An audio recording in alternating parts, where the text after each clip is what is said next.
बिस्मिल्लाहिर्रहमानिर्रहीम। अस्सलाम वालेकुम जनाब। स्टोरी मैंने एक ही शेयर करनी है। स्टोरी यही है, इमरान खान का लॉन्ग मार्च, उस लॉन्ग मार्च से हुकूमत का निमटने का इरादा। अब आर्मी चीफ का भी बहुत ही एक वाज़े पैगाम, और फिर उसके बाद हुकूमत का और वज़ीर दाखिला का। वज़ीर दाखिला ने अपनी क़ियादत को क्या कहा है वो भी मैं आपको बताऊंगा। बहुत ही कुछ चीज़ें खुल के सामने आ गई, और अब ये लॉन्ग मार्च होना कब है ये भी तकरीबन खुल के सामने आ गया है। कौन सी सूरत हाल, ये आपको यूँ लगेगा कि जैसे PTI वर्सेस रियासत हो रहा है। ये सब कुछ आपके सामने मैं तफसील से रखने लगा हूँ, लेकिन सबसे पहले यही कहूँगा कि अल्लाह के फजल करम से और आपके तावन से ZN न्यूज़ का फ्लड रिलीफ ऑपरेशन जारी है।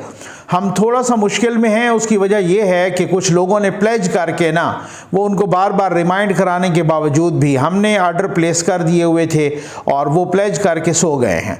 तो मुझे कुछ उन दोस्तों को मैं इंतहाई शुक्रगुजार हूँ कि जिनको मुझे दोबारा कहना पड़ा और उन्होंने दोबारा मेहरबानी फरमाई है, और वो चीज़ें हम जो है ना बहुत ही बड़े पैमाने पर अल्हम्दुलिल्लाह एक ग्रैंड फ्लड रिलीफ ऑपरेशन कर रहे हैं। पहले भी करते रहे हैं, आपके साथ एक एक लम्हा शेयर करूँगा।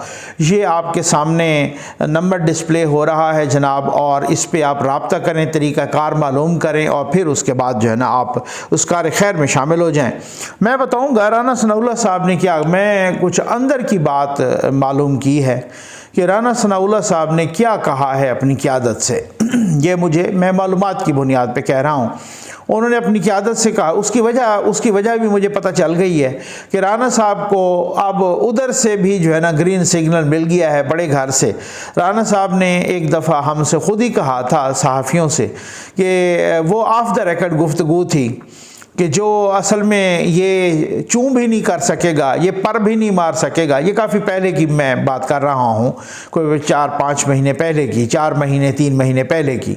ये पर भी नहीं मार सकेगा अगर एक दफ़ा सही तरीके से इजाज़त मिल गई कि इसको टैकल कैसे करना है। अब मुझे मालूमात की बुनियाद पे मैं कह रहा हूँ कि राना साहब को भी ठीक से इजाज़त मिल गई है कि जी बिल्कुल आप इनको ना सबक पढ़ाएं। अगर इन्होंने कानून को हाथ में लिया ना तो इनकी वो हशर होनी है ना ख्वार ना, आप ये देख लीजिएगा। ये भी मैं मालूमात की बुनियाद पे कह रहा हूँ।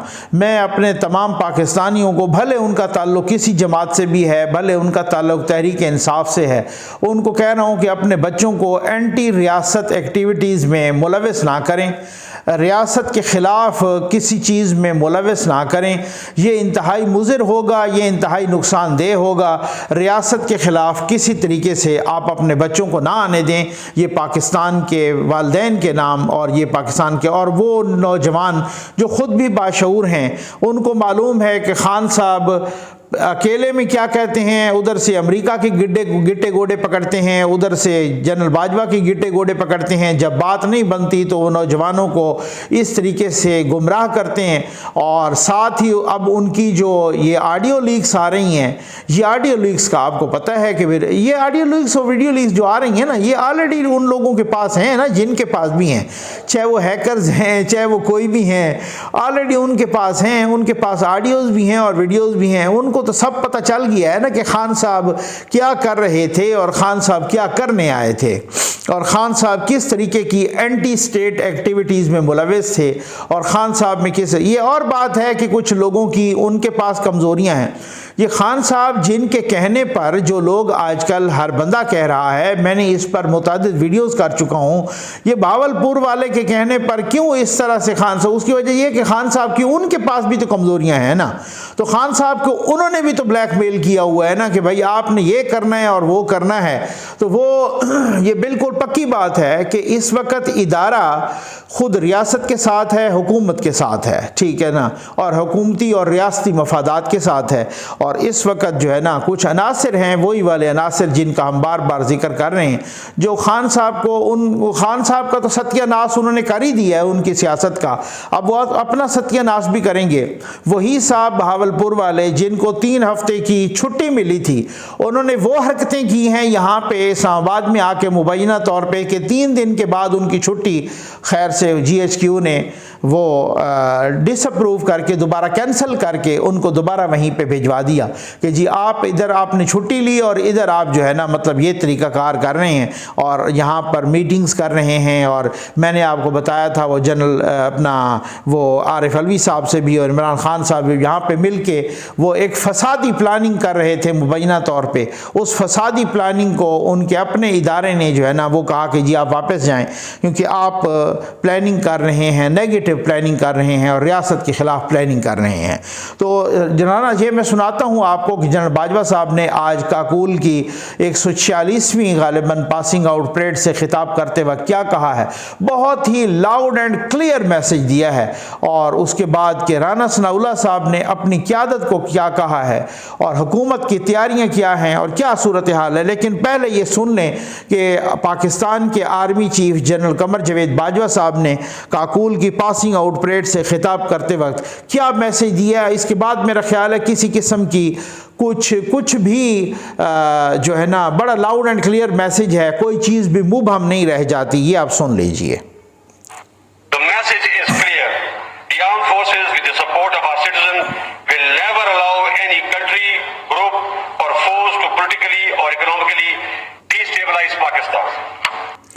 बहुत क्लियर मैसेज दिया है भाई कि आर्म्ड फोर्सेस जो है ना अपनी आवाम के ताउन से चाहे वो कोई मुल्क हो, चाहे वो कोई जत्था हो, चाहे वो कोई कुव्वत हो, किसी को भी पाकिस्तान को माशी तौर पर और पाकिस्तान को सियासी तौर पर गैर मुस्तहकम करने की इजाज़त नहीं देगी। आर्म्ड फोर्सेस पाक अफवाज अपने आवाम के ताउन से किसी मुल्क को, किसी गिरोह को, जत्थे को या किसी कुव्वत को पाकिस्तान को माशी लिहाज से या सियासी एतबार से गैर मुस्तहकम करने की इजाज़त नहीं देगी। पाक फौज मैसेज क्लियर है, एक दफ़ा फिर सुनते हैं, मैसेज बहुत क्लियर दे दिया गया है। The message is clear. The armed forces with the support of our citizens will never allow any country, group or force to politically or economically destabilize Pakistan. ये आपने खुद सुन लिया जनाब कि पाकिस्तान की अफवाज मैसेज बहुत क्लियर है कि चाहे कोई मुल्क हो, चाहे कोई जत्था हो, चाहे कोई फोर्स हो, उसको अपने अवाम के ताउन से कभी इजाज़त नहीं देगी कि वो जत्था, वो कोई कुव्वत पाकिस्तान को सियासी एतबार से या पाकिस्तान को माशी एतबार से डिस्टेबलाइज करे, गैर मुस्तहकम करे। मेरा ख्याल है इसके बाद लॉन्ग मार्च वालों को, इमरान खान को, PTI को किसी किस्म का इबहाम नहीं रहना चाहिए। सारे कह रहे हैं, सबको पता है हर लिहाज से कि जी अब की बार आए। अब राना सनाउल्लाह साहब ने क्या कहा है, राना सनाउल्लाह साहब ने मुझे ज़ाती तौर पे मालूमात की बेस पर मैं कह रहा हूं इंतहाई जिम्मेदारी के साथ कि उन्होंने कह दिया है अपनी क़यादत को, शहबाज शरीफ साहब को भी, नवाज शरीफ साहब को भी, बाकी भी अपनी तमाम क़यादत को, अपनी पार्टी को, अब की बार आप मुझे नहीं रोकेंगे। उन्होंने इसी वजह से बहुत ही कैटेगोरिकली आके टीवी पे कहा है और उन्होंने टीवी पे कहा है कि इनको इस्लामाबाद नहीं आने दिया जाएगा। और अपनी क़यादत को इन्हीं अल्फाज में, मैं आपको कहता हूँ, राना साहब ने कोट अनकोट इन्हीं अल्फाज में कहा है कि जी मुझे रोकना नहीं है। ये बंदा कहता है कि मैं खेलूंगा साइफर के साथ, मैं कौम के मुस्तकबिल के साथ खेलूंगा। अगर इसने कानून के साथ खेला अब की बार तो इसके साथ मैं खेलूंगा। ये राना सनाउल्लाह ने कोट अनकोट अपनी क़यादत को पैगाम दे दिया है और उन्होंने कहा कि मुझे कोई नहीं रोकेगा, एक बंदा इस्लामाबाद की हुदूद में दाखिल होकर दिखा दे। अब इन्होंने पैंतरा बदला है कि जी आप इस्लामाबाद की हदूद में अगर आपको कोई नहीं दाखिल होने देता तो फिर आप इस्लामाबाद का मुहासरा करें, इस्लामाबाद को कॉर्डन ऑफ करें, उधर बैठ जाएं, उधर बिठा दें और इस्लामाबाद को बंद कर दें, बाहर से आने जाने के इस्लामाबाद के रास्ते बंद। उसका भी पूरा अरेंजमेंट है। जो रेंजर है उसकी भी पूरे पाकिस्तान में उसका वो होता है, जो पाक फौज है अगर उसको तलब किया, जो रेंजर को तलब किया, पूरे पाकिस्तान में उसका सिलसिला होता है। उनको उठाने का तरीका आता है। दोनों सूबों में गवर्नर राज भी लगाया जा सकता है, कोई गलत फहमी में ना रहे।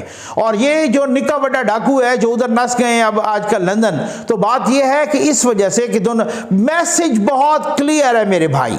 कोई भी कहे कि जी मैसेज क्लियर नहीं है, ये आरिफ अलवी साहब ने चंद रोज पहले पाकिस्तान की कौमी और अपना सेनेट की यानी पार्लियामेंट के जॉइंट सेशन या मुश्तरका इजलास से खिताब किया।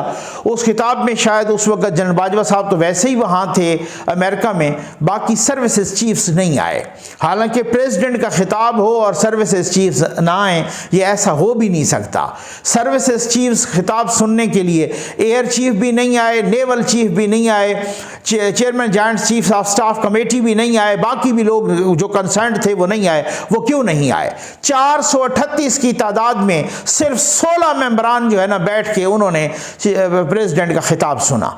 ये एक अदम एतमाद है प्रेसिडेंट पर एक इनफॉर्मल इम्पीचमेंट है, प्रेसिडेंट का एक इनफॉर्मल मुआखजा हो चुका है कि प्रेसिडेंट को पाकिस्तान की, एक तो वो पाकिस्तान की आर्म्ड फोर्सेस के सुप्रीम कमांडर हैं यहाँ पर आइन की रूह से, लेकिन उनका खिताब सुनने के लिए सर्विसेज चीफ्स नहीं आए। तो ये मैसेज बड़ा लाउड एंड क्लियर है कि अगर आप रियासत के खिलाफ जाएंगे, अगर आप कानून और आइन की धज्जियाँ उड़ाएंगे, अगर इस तरीके से रियासत से लड़ेंगे और इस तरीके से आप अगर रियासत का मुलाजिम या रियासत के वफादार से ज़्यादा आप यूथिया बनेंगे, तो तब आपको कोई भी किसी किस्म की सपोर्ट करने के लिए तैयार नहीं होगा। ये मैसेज बड़ा लाउड एंड क्लियर है और राना सनाउल्लाह साहब ने भी कह दिया है कि मैसेज बड़ा लाउड एंड क्लियर है, मैंने वो कर दिया है। अब ये उसके बाद डिपेंड कर, अब आप देखिए कितनी सितम ज़रीफ़ी है यार। सिंध पुलिस यहाँ पे वो आएगी, रेंजर, FC, पाक फौज, उन्होंने उनको भी कॉल किया हुआ है, इस्लामाबाद पुलिस। तकरीबन मैं देख रहा था, कहीं पढ़ रहा था कि एक दिन का खर्चा उनका 15 करोड़ रुपए है। ये कौन जिम्मेदार है? मतलब एक तरफ आप देखते हैं तो हम एक एक टके को तरस रहे हैं, कभी किसके दर तो कभी किसके दर तो कभी दर बदर, तो ये इस तरह से सूरत हाल, कभी हमसे IMF एड़ियाँ रगड़वा रहा है तो कभी क्या। और ये सिर्फ इमरान नियाजी के ही मेहरबानियाँ हैं कि जिन्होंने मुआहदे करते गए, तारीख का सबसे बड़ा कर्जा भी चढ़ाया, यूथियों को चूना भी लगाया। वो खैर से अब आए हैं ना डार साहब ना। आज मैं पढ़ रहा था, आप भी देख लीजिए, न्यूज़ में भी आ चुका है कि आप इस हफ्ते पाकिस्तानी करेंसी रुपया सबसे, दुनिया का सबसे मुस्तहकम तरीन करेंसी साबित हुई है, जिसने तकरीबन डॉलर के मुकाबले में अपने आप को 4% मुस्तहकम किया है। यानी इस एक हफ्ते के अंदर अंदर अब जो है पेट्रोल वो सस्ता हो, या आए हुए कितना हुआ है, डार साहब को हल्फ उठाए हुए कितना, एक हफ्ता हुआ होगा, यही हुआ है ना, ठीक है। तो उन्होंने डॉलर को कहां से कहां गिराया है, 20 रुपए से ज्यादा डॉलर नीचे गया है। इसी तरीके से पेट्रोल नीचे आया है, बिजली की कीमतें नीचे आई हैं, अब गैस की नीचे आ रही हैं। अब आप देख लीजिएगा बहुत सारी चीजों, मुख्तलिफ हवालों से मजीद बिजली सस्ती हो रही है। अब ये इकॉनमी जो है ना, अब इकॉनमी अब अपने लेवल पे अल्हम्दुलिल्लाह, और उसी तरीके से और उम्मीद पैदा हो गई है कि यार ये मुस्तहकम हो रही है। और अगर कोई बंदा सियासी अदम इस्तेकाम पैदा करेगा तो स्टेट उसके साथ निपटेगी। अब हुकूमत ने, वजारत दाखिला ने यही, हालांकि वो खुद चाह रहे थे, इन पर तनकीद कर रहे थे कि PTI क्यों भाग रही है इलेक्शन से, लेकिन इमरान खान साहब ने वो हालात बना दिए हैं, वो हालात बना दिए एंटी स्टेट एक्टिविटीज़ के ज़रिए। मैं माज़रत के साथ कहूँगा, मैं कॉन्स्पिरेसी थेरीज़ पे कभी बिलीव नहीं करता, मैं इस तरह की साजिशी थेरीज़ पे कभी बिलीव नहीं करता, लेकिन खान साहब ने मजबूर किया है। यकीन कीजिए, मैं सोच रहा हूँ कि खान साहब इतने तो एंटी स्टेट हैं ना, खान साहब मुबैना तौर पर इतने तो पाकिस्तान के मुखालिफ हैं कि जो नहीं देख रहे कि सैलाब है, जो नहीं देख रहे इकॉनमी की क्या हालत है, जो नहीं देख रहे हमारे पास खाने का नहीं है, जो नहीं देख रहे कि खैबर पख्तूनख्वा जहां उनकी 9 साल से हुकूमत है, वहां पर मुलाजमीन की तनख्वाहें देने के लिए पैसे नहीं हैं। खान साहब पे एक ही भूत सवार है, और वही साहब जो उनकी चाबियां भर रहे हैं, उनका जनाब स्क्रू ढीले और टाइट कर रहे हैं, वही साहब जो उनको उल्टी सीधी पट्टियां पढ़ा रहे हैं, वो उनका कुछ नहीं बिगड़ेगा। खान साहब आपका बिगड़ चुका है। आपके सियासी ताबूत में वही भावलपुर वाले साहब आखिरी कील ठोकने जा रहे हैं। ये मैं आपको बताऊं, रियासत नहीं घुटने टेकेगी, ये आप याद रखिएगा। लेकिन आपने, और मैं इसी वजह से कह रहा हूं कि रियासत पूरी तरह से तैयार है और बिल्कुल आहनी हाथ से निमटने के लिए तैयार है कानून। ये मैं मालूमात की बुनियाद पे कह रहा हूं। जो वालिदैन हैं, जो पाकिस्तान पाकिस्तानी हैं वो अपने बच्चों को रियासत के साथ न टकराएं। ये मैं आपको उनको बहुत ही लाउड एंड क्लियर मालूमात की बुनियाद पे कह रहा हूं, रियासत रियायत नहीं करेगी। कानून उनके साथ, हुकूमत उनके साथ, रियासत पाकिस्तान कानून को हाथ लेने वालों को रियायत नहीं करेगी। राना सनाउल्लाह ये वाज़े तौर पे कह चुके हैं कि अब मैं किसी को इस्लामाबाद की हुदूद में दाखिल नहीं होने दूंगा। आप देख लीजिएगा, आग लगाना तो दूर की बात, पिछली दफा ये आग लगा के चले गए थे। और अगर जिसने कॉर्डन ऑफ करने की कोशिश की तो फिर देख लीजिएगा उसके साथ हशर क्या होता है, कानून और आइन निपटेगा उसके साथ। ये आपने ये याद रखना है। अब जनाब खुद उसी वजारत दाखिला को, जो पहले तो पीटीआई वाले इस्लामाबाद हाई कोर्ट चले गए ना, कहते तो ये थे इमरान खान 9 के 9 हलकों से इलेक्शन लड़ रहे हैं, वो बड़े मकबूल हैं, वो स्वीप करेंगे, लेकिन अब इनको खदशा हो गया है डिफीट का, अब इनको शिकस्त का खदशा हो। आते ना लड़ते, ये तो इस्लामाबाद हाई कोर्ट चले गए हैं। अब जनाब वजारत दाखिला को एक खत लिखना पड़ गया है इलेक्शन कमीशन को कि जनाब आप इलेक्शन को मुलतवी करवाएं, आप जो कौमी असम्बली के 9 हल्के हैं या पंजाब असम्बली के 3 हल्के हैं उनमें इलेक्शन को मुलतवी कराएं, क्योंकि एक फसादी आदमी जो 12 से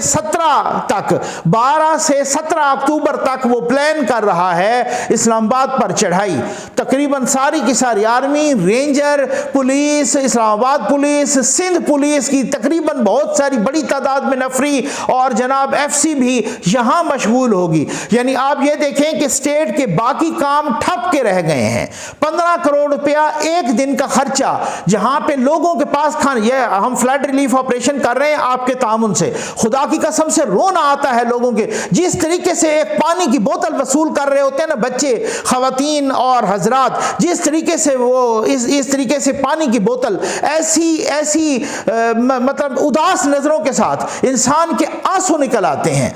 आटा जैसे कभी उन्होंने देखा हुआ ना हो इतना आटे को इस तरह से महरूमी के अंदाज में जो खाना इस तरह से, क्योंकि तबाह बर्बाद हो चुके हैं लोग। ऐसे हालात में एक फसादी आके यहां पे मुल्क के कैपिटल पर चढ़ाई कर रहा हो और वो बाहर बैठे और जनाब उसको कॉर्डन ऑफ कर रहा हो और जनाब आर्म्ड फोर्सेस के अंदर बगावत कराने की कोशिश कर रहा हो, यार को हद होती है। इसका मतलब स्टेट का सारा कारोबार रुक जाए सिर्फ एक फसादी को है हैंडल करने के लिए। यह है वो फसादी जिसको पाला गया था, यह है वो फितना जिसको 2018 में परवान चढ़ाया गया था। जब आप कहते हैं ना कि लम्हों की खता सदियों की सजा पाती है, वो गिरहें जिसे आप हाथों से लगाते हैं उसे दांतों से खोलना पड़ता है। और ये जो सूरत हाल अख्तियार कर गई है, ये पूरा स्ट्रक्चर, इसको अशरे लगेंगे, एक दिन नहीं, साल नहीं, महीने नहीं, बल्कि अशरों तक हम इसे भुगतेंगे। ये वो चीज होती है कि जब आप चीज किसी की गलत, मैं एक मकान है उसको आप हो सकता है 10 मिनट में गिरा दें। आजकल तो एक ब्लास्ट होता है, उससे 10 मिनट या 10 सेकंड से पहले गिर जाता है मकान। वैसे भी आप 4 मजदूर लगाएं, वो आपको 2 घंटे के अंदर अंदर वो मकान गिरा के दिखाएं, लेकिन 2 घंटे में बनता नहीं है। वो बनाने में फिर उसको महीने लगते हैं, बाज़ औक़ात साल भी लग जाते हैं। ये ऐसे ही बात है कि अगर एक तखरीबकार को इस तरीके से मुबैना तौर पे तखरीबकार को, एक फसादी को, एक फितने को, जिसकी ऑडियोज भी अब आ रही हैं और वही हैकर्स की एक एक बात ठीक साबित हो रही है, एक एक चीज की ऑडियो आ रही है, किस तरीके से वो फितना बपा कर रहे हैं, चाहे वो IMF के हवाले से हो, चाहे वो साइफर के हवाले से हो। अब उनकी जो नई ऑडियो आई है उन फितना साहब की, वो कह रहे हैं कि खेलना है। आप देखो अवाम की तो वो सारा फर्टाइल माहौल बना हुआ है, बस आपने मीर जाफर कहना है, मीर सादिक कहना है, आपने आर्मी को गद्दार कहना है, आपने आर्मी चीफ को गद्दार कहना है। ये वो कह रहा है अपना असद उमर को भी और शीरी मजारी को भी। आपने यही सूरत हाल बनानी है। ये नई ऑडियो है, एक एक ऑडियो उस फितने को नंगा कर रही है। यही बात हमारे दोस्त हैं रिजवान रजी साहब, जिनको हम प्यार से रजी दादा कहते हैं, वो बहुत ही ज़बरदस्त साफ़ी भी हैं और ज़बरदस्त इंसान भी हैं। उनकी एक बात से मैं 100% नहीं 1000% इतफाक़ करता हूँ। और वो उन्होंने कहा है कि जनाब मैंने तो पहले भी कहा था कि जिस दिन से इस शख्स ने तौहीन मस्जिद नबवी की, अल्लाह के रसूल की तौहीन की, उस वक़्त ही मैंने कहा था कि आप देखना अल्लाह कुछ भी बर्दाश्त कर लेगा लेकिन अपने हबीब की तौहीन बर्दाश्त नहीं करेगा। आप देखना अब इमरान नियाज़ी बाजी की सियासत धूप में पड़ी हुई मोम की तरह पिघलती नजर आएगी हर आए दिन के साथ, और वही पिघल रही है या नहीं पिघल रही। रजी दादा साहब, बिल्कुल मैं इत्तफाक करता हूं उससे 100% कि बिल्कुल उसी तरह से पिघल रही है। ये बिल्कुल एक फितना साबित हुआ है, और इस फितने को के साथ जो बाकी लोग जो फितने बने हुए हैं इसको सपोर्ट करने के लिए, इंशाअल्लाह आप देख लेना वो भी इसी तरह से धूप में पड़ी हुई मोम की तरह पिघलेंगे, उनकी सियासत भी और उनकी शोहरत भी। उम्मीद है आपको वीडियो पसंद आई होगी। आपका बहुत बहुत शुक्रिया।